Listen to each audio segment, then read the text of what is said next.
ช้าของมื้อนี้บีจะพามาย่างที่ตลาดในศรีลังกากันเห็นแล้วมีน้ำตาซึมตอนเช้าของมื้อนี้เฮามาเริ่มกันทีแรกเปลี่ยนเงินแล้วละกันมาเริ่มย่างที่ตลาดกันเลยการใช้ชีวิตในศรีลังกาสำหรับบีแล้วบีได้สัมผัสถึงหลากหลายวิถีชีวิตประเทศศรีลังกาเป็นประเทศที่ตั้งอยู่หมู่เกาะน้อยๆของมหาสมุทรอินเดียผู้คนนับล้านที่ต่างใช้ชีวิตในเกาะแห่งนี้และบีก็เป็นหนึ่งในล้านนั้นที่ได้มาสัมผัสด้วยตัวเองรอยยิ้มที่เบิกบานพร้อมต้อนรับสิ่งใหม่ๆที่เข้ามาในชีวิตในตลาดแห่งนี้เป็นตลาดที่ว่าใหญ่ในศรีลังกาเลยก็ว่าได้ทุกคนในตัวเมืองเลยพอค้าแม่ค้าเช้าขายเขาจะมาเริ่มวางขายตอนเช้าบ่ว่าจะเป็นมากไม้ขนมเครื่องไส้สอยต่างๆทุกอย่างล้วนแข่งขันกันแต่ว่าอยู่ด้วยความสันติถึงว่าเส้นทางชีวิตของแต่ละคนบ่ได้คือกันเลยแต่ละคนก็ต่างเฮ็ดหน้าที่ของตัวเองให้ดีที่สุดเพื่อเบิ่งแย่งครอบครัวและสร้างอนาคตของตัวเองและซอกหาความสุขในแบบของเขาเจ้าการใช้ชีวิตในศรีลังกาจึงเป็นภาพสะท้อนว่าเฮ็ดให้บีได้เห็นแบบประจักษ์หลักฐานเลยคนทุกคนบ่ว่าจะอยู่ไสประเทศใดทุกคนก็ต่างมีความหวังและความฝันและความพยายามที่จะก้าวย่างต่อไปในทุกๆมื้อเพื่อชีวิตของตนเองและครอบครัวต้องดำเนินต่อไป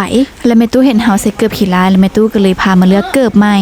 เลือกของดีๆงามๆเพื่อให้เหมาะกับหลานและบีก็เปลี่ยนกันเลือกให้เราเพราะว่าเราหันบ่มักคือกันเลือกไปเลือกมาได้แต่ของบีคู่เดียวแต่ว่าของเราหันเราบ่มักเราก็เลยบ่ได้เอาแล้วได้ก็ต้องขอบใจอาจีได้หลายเด้อเกิบงามหลายถึกใจพร้อมราคาเครื่องอยู่นี่ก็โอเคอยู่ได้ก็บ่ถึงขั้นว่าแพงหลายพอดีหลังจากซื้อเครื่องเรียบร้อยแล้วเฮาก็มาย่างกันต่อในประเทศนี้ส่วนหลายจะบ่เห็นผู้หญิงในการทำมาหากินส่วนหลายผู้หญิงจะอยู่บ้านเป็นแม่สี่เฮือนเบิ่งแยงลูกอยู่บ้านแต่คนส่วนหลายที่เฮ็ดเวียกหาเงินทำมาหากินอยู่นี่ก็คือส่วนหลายจะเป็นผู้ชายแล้วก็ผู้เฒ่าแล้วก็เฮ็ดให้บีจนอดกั้นน้ำตาไว้บ่ได้เห็นแล้วก็รู้สึกมันอธิบายความรู้สึกนั้นบ่ได้นะคือจังพอตู้นี้บีจนน้ำตาแตกเลยเบิ่งทรงแล้วอายุหลายซ้ำพอตู้เฮาอยู่บ้านเลยแล้วขึ้นมาแล้วก็คือหาพอตู้ตัวเองแบบบีเห็นผิวเรานะคือแบบมันอันนั้นอีหลีนะทุกคนฮู้เลยว่าสู้ชีวิตมาหลายความรู้สึกเขาในตอนนั้นก็คือแบบว่าเฒ่าขนาดนี้ก็ยังต้องได้ทำมาหากินตรงนั้นต้องได้สู้ชีวิตค่อยจะสู้จนกว่าค่อยบ่มีแฮงไปประมาณนี้พุ่นนะทุกคนในความรู้สึกณตอนนั้นที่เห็นได้นี่แหละข้าเจ้าว่าทุกซ้ำใดเศร้าซ้ำใดก็ยังมีคนที่ว่าถูกกว่าเฮาหลายกว่าแต่ข้าเจ้าก็ยังบ่คิดที่จะท้อถอยยังสู้ชีวิตและมีความหวังในการใช้ชีวิตอยู่ทุกมื้อนี่คือส่วนหนึ่งเท่านั้นได้ทุกคนและยังมีอีกหลายๆที่บียังบ่ได้เห็นพร้อมถ้าตอนนี้คิดว่าตัวเองถูกแล้วต้องเบิ่งคนที่ถูกกว่าตัวเองก็ยังมีหลายคือกันในโลกใบนี้แค่เฮาบ่เห็นซื่อๆดีสุดก็คือการภาคภูมิใจที่ตัวเองได้เกิดมาเป็นคนแล้วมีครบ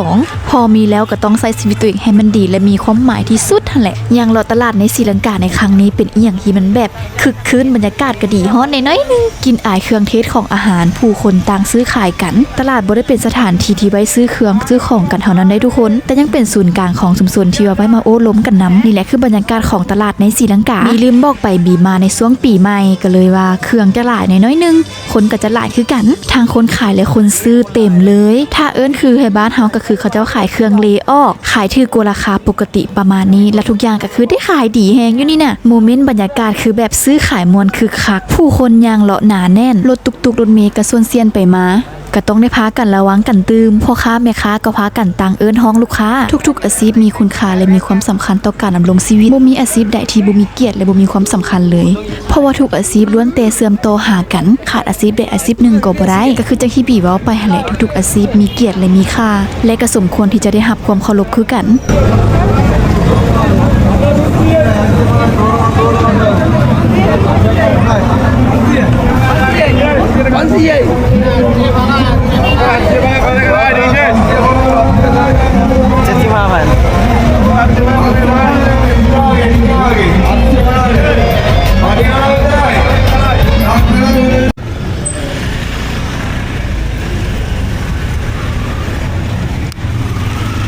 อย่างยูนิตต้องระวังก็โฮมถือหัวเด้อเมื่อกี้นี่เจ็บเขาจะบุหรี่เขาได้เขาจะบุหรี่เขาในเขาต้องได้หลีกเขาหลังจากที่ยางรอตลาดเรียบร้อยแล้วพวกเขาก็เดินทางกลับเจอกันอีพีต่อไปเด้อทุกคนต่อไปเขาจะพาไปที่วัดก็คือบอนที่วัดนั้นจะเป็นวัดที่เก็บอัฐิของพระพุทธเจ้าก็คือส่วนตาดวงตาของพระพุทธเจ้านั่นเอง